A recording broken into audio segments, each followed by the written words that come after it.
Blog Talk Radio. Welcome to Last First Date Radio, featuring interviews with experts in dating, relating, and mating in midlife. And now, here's your host, Sandy Weiner. Hello, everybody. This is Sandy, and welcome to Last First Date Radio. We're having a little trouble with our studio, and I hope I'm able to bring my guest in. I see she's in the dashboard, so Elise, if you can hear me, I know you're here, and we're having a little problem with the studio. So welcome. This is Last First Date Radio. I am the confidence, communication, and love coach for women over 40, and every Tuesday it is my honor to interview top experts and cutting-edge authors who teach you how to attract and sustain healthy relationships. And today I'm going to be speaking with Elise Carr about how to achieve love by awakening from within.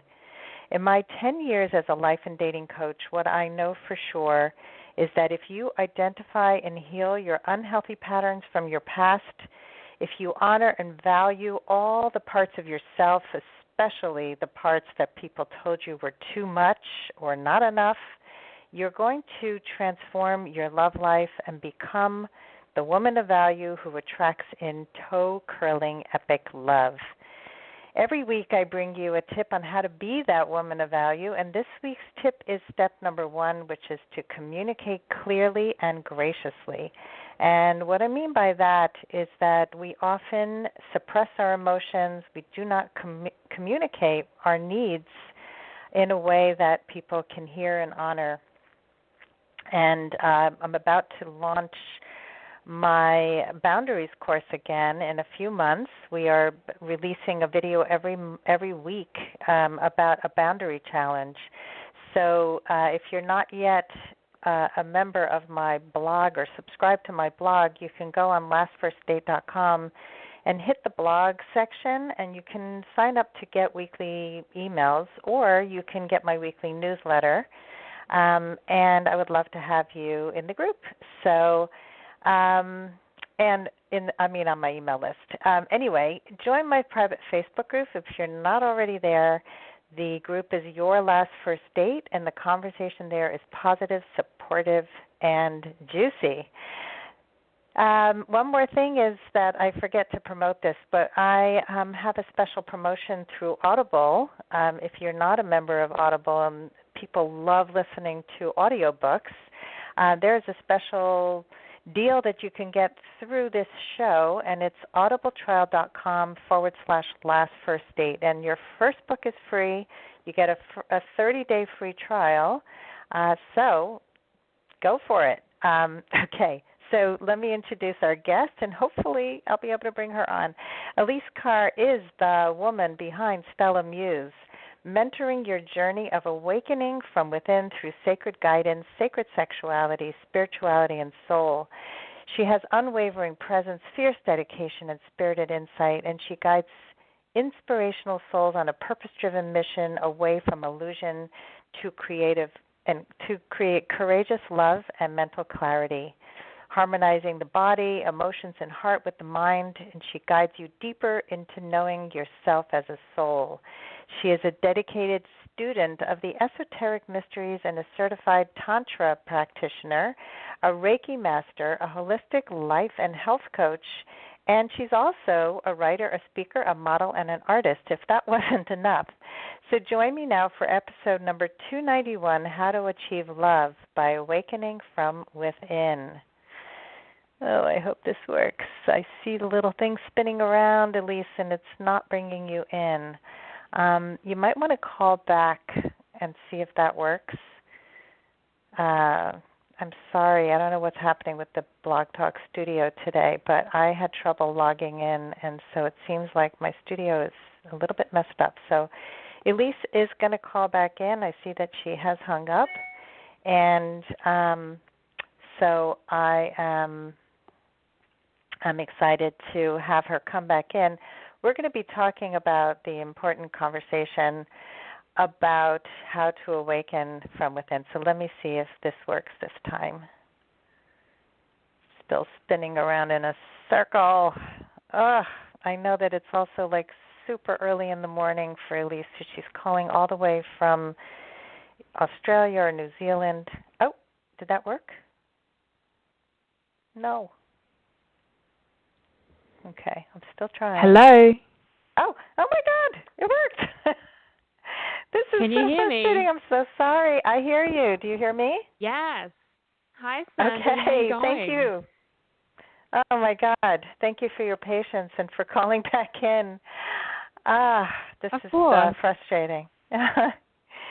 So welcome. The first question I'd love to ask my guests is, especially when you do something so sacred and beautiful, is what inspired you to do this work? I have a feeling something transformational happened in your life. Yes, it sure did. I was living a very different life. My biggest transformation, personally and professionally, is probably when I was about 22. And back then, I was modeling internationally, and I was also a foreign correspondent journalist. And in a nutshell, neither of these professions, although I'd been doing it for a very long time, were nourishing my body and my heart and my mind. And it was actually coming back from an international modeling trip one time that I ended up being hospitalized. And this wasn't because I was into the sex, drugs, and rock and roll. I was living a very pure life, but I was working very hard. I was away from my loved ones. My body was pushed to the max, and I was definitely deprived of love, to be honest, love for myself that I didn't create at the time, and love from those around me, because it was so isolating being in that kind of environment. So I came back and I ended up being in hospital with a cyst on my ovary that ruptured, and my heart flatlined 4 times. Ooh. And it was then in the recovery of that in hindsight, it's much easier to see, and obviously I've got over a decade on that life then, now, but to understand that I wasn't anything that I associated myself with. I wasn't a journalist anymore because I could barely walk and wash my own hair. There was no way I was getting on a catwalk anytime soon for Fashion Week. I was no longer a model, so to speak. My partner at the time left me. I was no longer a girlfriend. All these identifiers that I thought were me were stripped away. And it's like a part of me had to die for a part of me to be reborn. And it was definitely the greatest crossroads I ever faced. And it was from there that I then decided to go back and study my master's in communications and cultural politics and women's studies. And women's studies kind of launched me into, wanting to pack my bags and move to Paris, as I did, but to further my studies and my work on myself. And from there, I created StellaMuse, and I kept on adding to this soulful bag of mastery, from then becoming a certified coach to becoming a certified Tantra practitioner to exploring and becoming certified in Reiki and everything else that I've gathered along the way. But I just reached a point where I realized, what are all these pieces of paper for if I can't serve?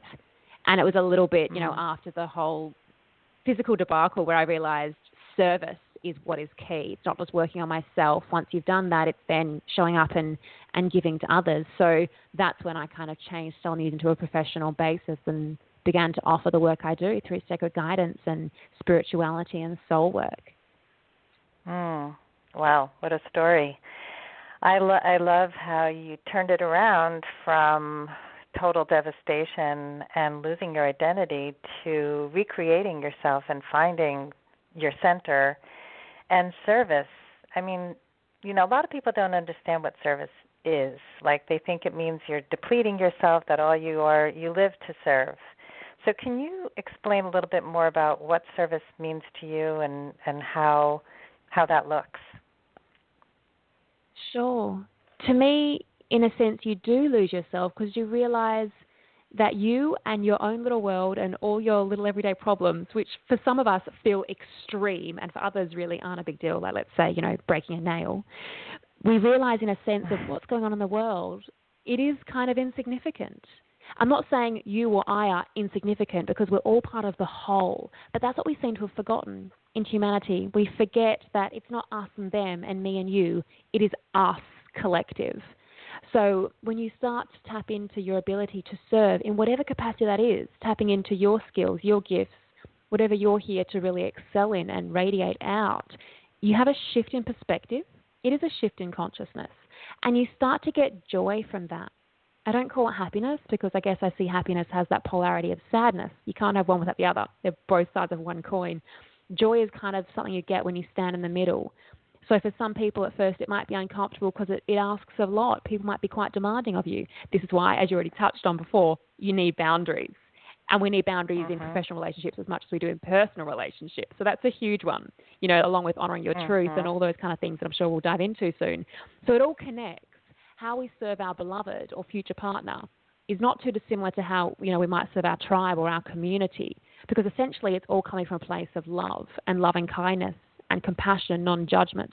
Obviously, romantic love can be deemed different to platonic love, but essentially it's all from that place of light, that place of wanting to serve because you have an overriding desire to want to give of yourself because that's why you believe you're here, to be of service. And to me, nothing has felt more true and authentic than really understanding that by feeling it.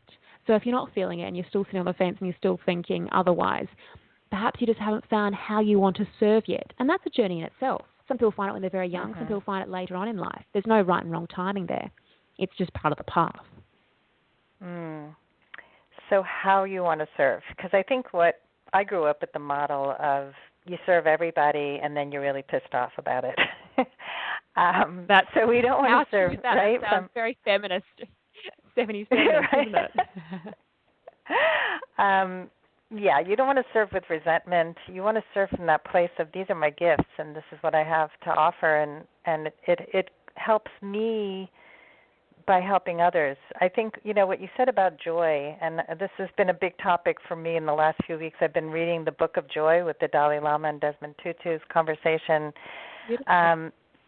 Beautiful book. And it's really about finding joy in a world of adversity and through trials and troubles. And a lot of people talk about this, that when you're really depressed and down, you're very self-focused. It's really about you. You become very, very self-consumed. And one of the things that people say, like when you're really down, is to go and serve others. Go to a soup kitchen, go help the homeless, go serve on a charity board. Do something that shows that you're connected to the world. So I think it's an important thing that we can forget when we're really down and thinking that we're alone in the world. Yeah, definitely. And it's really tricky, I suppose, when it comes to something like depression. There are times in our life when obviously we do need to go within, we do need to retreat, we do need to just be self-focused for a time because we need to heal. We can't go out there and then be flopping that all over the shop and projecting onto others if we're not somewhat emotionally stable. But there is that line then where you go, well, hang on a minute, I can't keep going through this cycle time after time after time without making a change. And like you said then, taking that action of then going, hang on a minute, what if I took myself to, a soup kitchen? What if I took myself to the local community centre? However it is. But I think we also at the same time can't forget ourselves entirely if you're going through crisis or trauma. They're pretty extreme times. But if you know you're going through your patterns, then being aware of that, witnessing it and taking action from there to serve is a really beautiful gift and a very powerful place to come from.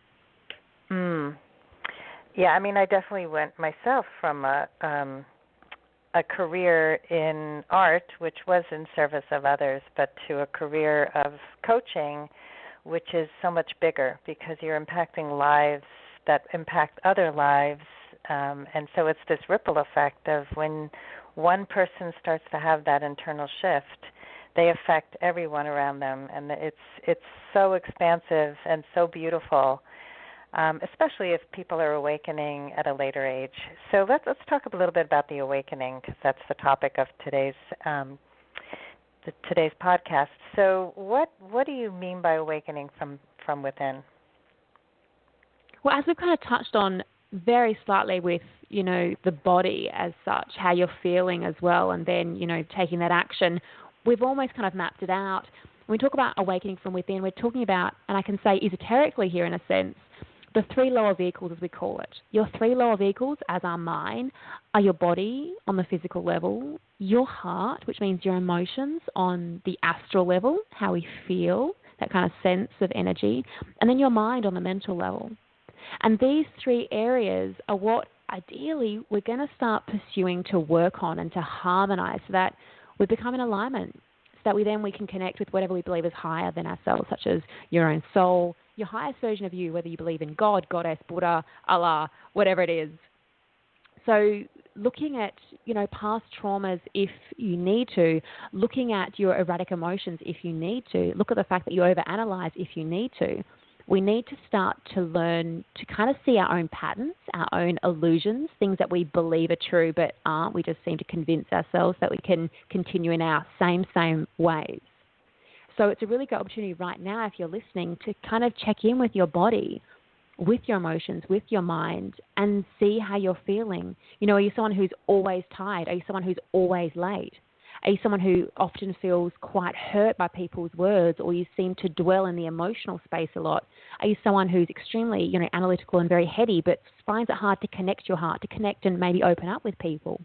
When we start to see our patterns, we start to understand ourselves better, and this hence begins the path of awakening from within. And it's a beautiful journey to go on, especially if you're yet to be in a relationship, because doing that work on yourself is going to benefit yourself, but it's going to benefit everyone who connects with you.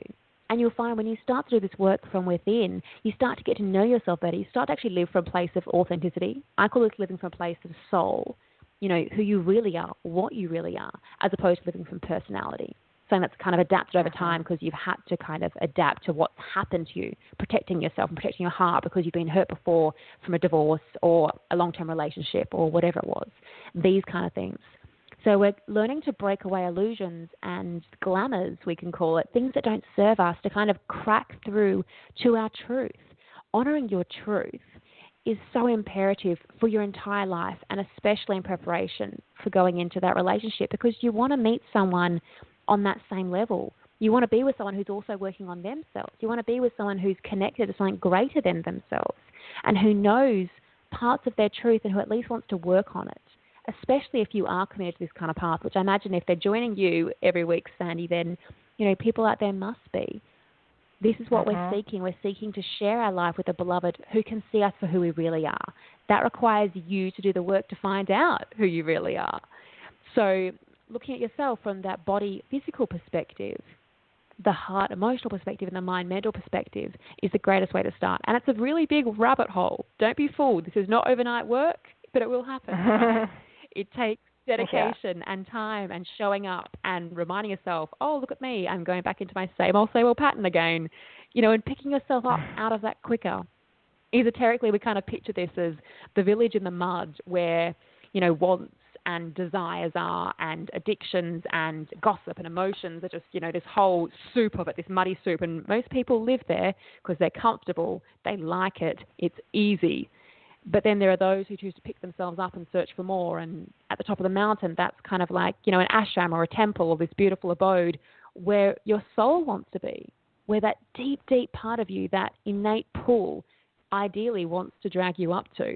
Now, we want to be in that place as often as we can, but sometimes we slip back down to the mud, or sometimes we catch ourselves and we're slipping kind of slightly down when our emotions are erratic, when we've let our physical body go, when our mind is like running the shop. Now, don't get me wrong, the mind is the powerful governing tool, but when the mind is erratic and not harmonized, it can be to the detriment if it shuts out your heart, let's say, for example. So learning to catch yourself in these times, kind of being witness to yourself and having the strength to pull yourself back up to sit in the sacred space, in that temple on the top of the mountain. This is part of that work. So if you even can visualize that, if it resonates with you, and imagine yourself being up there, what's it going to take for me to get back up there? What do I need to look at today? And think of this as baby steps. It's one thing at a time. Perhaps start with the body, perhaps start with the mind, perhaps start with the heart, whatever you're more drawn to. You'll automatically know what is your, I guess, most common or preferred space. Those who are listening here, I dare say, might be more heart-based people. They might be feelers.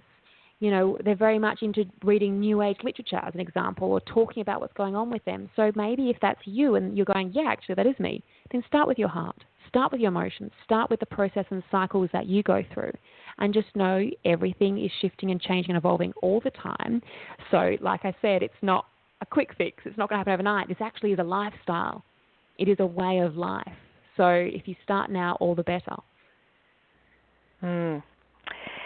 Yeah, there's so much good in what you just shared. And I think that people get a little lost in what is truth and what is, these are beautiful terms, and I've been living in this space for the last at least 10 years. So I get it. I get what it means to be conscious on many levels and to really go deeper within and to even be quiet, because many of us are never quiet. It's that mind chatter. And in the Book of Joy, they talk a lot about meditation and finding whatever kind of prayer or meditation works for you. And a lot of people have struggle with that because it's scary to just quiet your brain and to do nothing. To do nothing and to be still. So do you have any exercises to help people? You said get started and picture yourself on a mountain or temple or whatever. Do you have any really concrete exercise to help people get started with this kind of work? I love how pretty much you're talking about slowing down, and being still. It can be very challenging. Also, if you're a mind person, would go, what a waste of time. I've got things to do. What is this? It's ridiculous. So if you're thinking that, you might be a mind person more than anything. But one of the keys, and especially I find women seem to struggle with this because we love to multitask, we love to get things done, and we feel we need to be, masculine in the world because it's such a patriarchal society that we forget our feminine nature. To actually harmonize and balance your masculine, feminine, your masculine is the doing, the getting stuff done. Your feminine is the being. We neglect that part of us. We neglect this beautiful, soft, tender, flowing, creative part of us. All of us do, for the record, men and women. But I find women especially seem to struggle because they almost feel guilty for taking me time, right? Anyone responding to that right now? So slowing down and creating some space for yourself. Now, this could be 5 minutes every morning where you pour yourself a beautiful cup of organic tea. It might be when you're having a bath at night or a shower at night. It might be you get to have lunch on your own in a park sometimes. Find the time that's realistic for you and your lifestyle. I'm not going to rattle off all these ideas because you might be like, well, none of those work. I'm too busy. I've got 5 children. You can find a time. It's not easy, but you can do it, right? So finding that time and carving out, let's call it a non-negotiable on a daily basis where you can just sit and be. Now, you can then, if you feel safe and comfortable, of course, and you're not driving a vehicle, close your eyes. And even if nothing else, just begin to notice your breathing. Is it rapid? Is it erratic? Are you taking really short breaths? Have you ever learned to do a beautiful big Buddha belly inhale, we call it? So you soften your belly. Yes, soften. Don't suck it in. Completely soften it. Let it just be relaxed. As you inhale and exhale, draw your belly button really close towards your spine as you let go of all that stagnant, stale energy and air that you don't need. So just taking 10 beautiful big Buddha belly breaths to help calm you down. This will physically help calm down your central nervous system. It will help your heart from an emotional perspective kind of soften a little bit. And if we look at it like a lotus, the petals might gently begin to open slightly. And your mind can dissipate. The mind essentially is one of the most tricky ones, but it's a process, right? You're giving yourself an opportunity. You're taking action. You're actually doing being, if that makes sense. And this is what we need to do, which is be on a regular basis. Now, you don't need to sit there for 5 hours and meditate like a Zen monk. It's not realistic. We don't live life like that. But finding little snippets of time that are non-negotiable and realistic for you, and then when you're ready to build on that. Circumstances change, life changes. Your children might be growing up and left home, so maybe their room becomes a meditation room. Who knows? We have different opportunities all the time. Look for these. Be open to those. See that you've got, a 10-minute break. Okay, I'm not going to look on social media. I'm not going to just call, Sandy for a gossip. I'm just going to sit with my tea and close my eyes and just focus on my breathing and check in. How is my physical body feeling right now? How's my heart feeling right now? How is my mind right now? And from that place then, what can I do? What's one thing I can implement for the rest of my day to perhaps feel more harmonized? Do I need to get out and go to the gym? Because I'm a body person. I haven't moved today. I'm feeling frustrated. My anxiety is picking up. I've got to move my body. So you book in and you do a class. Or maybe you're a creative and you're a heart-feeling person. You go, I just want to get into my studio. I just want to paint. No one needs to see it. I just need to get a bit of, paint on the canvas. Or if you're a mind person, you're like, I just want to read my book. Whatever it is, use that little mini meditation process to then take that energy and implement it into an action. So we're harmonizing the being with a creative action. This is really important. And this connects to honoring your truth, because your truth in that moment might be, to be true to me, I need to go out and move my body. To be true to me, I need to nourish myself and fuel myself with some study. So when we talk about truth, it's your truth in that moment. The all kind of overarching truth, we don't know it. We aren't the mind of God or goddess or Buddha or any of that. We only know fragments. Like a diamond, we see parts of it at a time. Just like, the sun illuminates parts of the earth at a time. We only have part truth. But we can learn to know our personal, unique truth if we start doing this work. Yeah, you know what? I have a question, because I think everything you said was beautiful. And I think one thing that's on my mind is if somebody is a mind person and you're telling them to do something to nourish the mind, wouldn't they also really be needing to attend to other parts? So, like, if you're primarily, a thinker, right? So, wouldn't you want to then focus more on the being if you're so much in your head? Yeah, definitely. But try telling that to a heady person. So sometimes it's just easier to start with what they're drawn to, and let them feel nourished there, so that perhaps they soften, slow down, calm down, feel like they've been seen and heard and held in some capacity. And then there's almost like a doorway that opens up and we go, okay, now we're going to work with a bit of heart, as an example. So that's so true. But there are others who might actually have some willpower and be happy to start with heart, knowing that. It just depends where you are. But such a great question, Sandy. Yeah. Thank you. Yeah, no, it can be threatening to go directly to heart from mind, and even I'm thinking in terms of men and women together, that men are often much more in their head than women.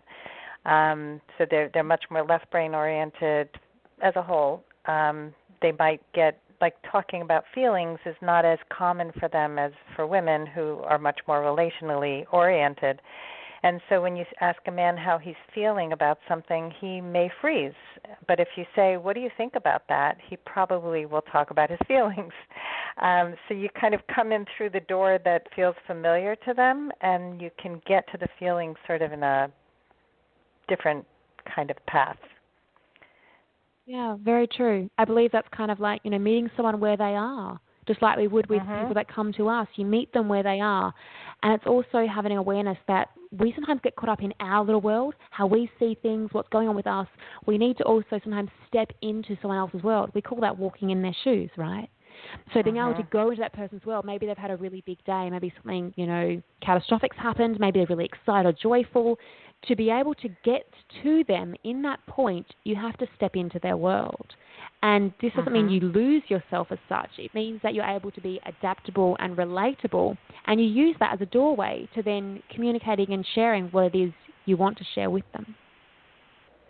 It's such a good point, and I think it brings us back full circle as we're ending the show today, because what we started with was filling yourself and attending to those parts of ourselves. And when we can be full, we can be of service, and we can actually attend to other people's needs and see things through their lens, instead of always being so needy to have people look through our lens and wondering why everybody doesn't function the way we do.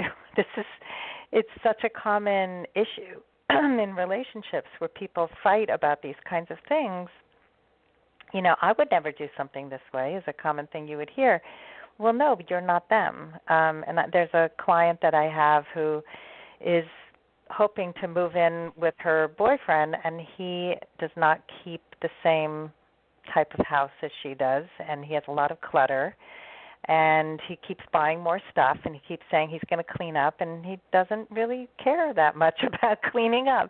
And so she has to decide if that's going to be a deal breaker for her, but to stop pushing so hard for him to do what she needs him to do when he's perfectly happy with the life he has. So she's actually slowed down and softened about it and realized that she's just got to pull back and, and really approach it very differently. It's interesting in life. We either have to compromise or we stand strong. And we kind of balance between those two. And in a relationship, as we know, some things are for compromising, other things aren't negotiable at all. And we learn this on the path of relationships, don't we? But that, comes into our boundaries, honouring our truth and our discernment. So things that we can't talk about today, listening to how your body, your heart, and your mind react and respond to a circumstance like that would be a great way to go, well, am I willing to kind of let this be? Am I willing to talk about and try and work on it? Or am I willing to walk away? You'll know because your body will tell you. Your body will tell you physically and emotionally and mentally.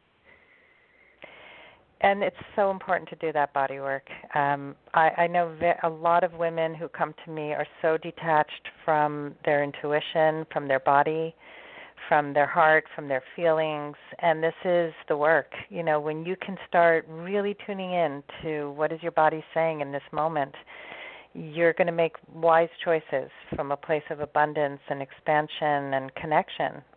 So this I love this conversation, Elise. Thank you so much for being my guest today. And if you can share how people can find you, and if you have anything that you would like to offer our audience, you're welcome to do that. Sure.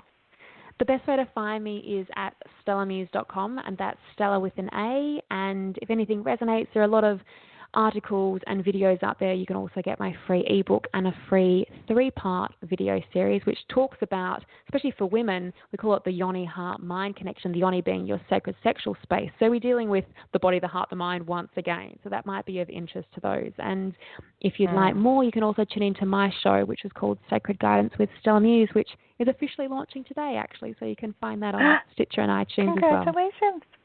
Awesome. Thank Good luck you. with your show. Well, thank you so much and thank you for having me, being. Sandy. Yeah. All right. Have a wonderful day, and thanks everybody for tuning in. And I hope you go on your first date very soon. Take care.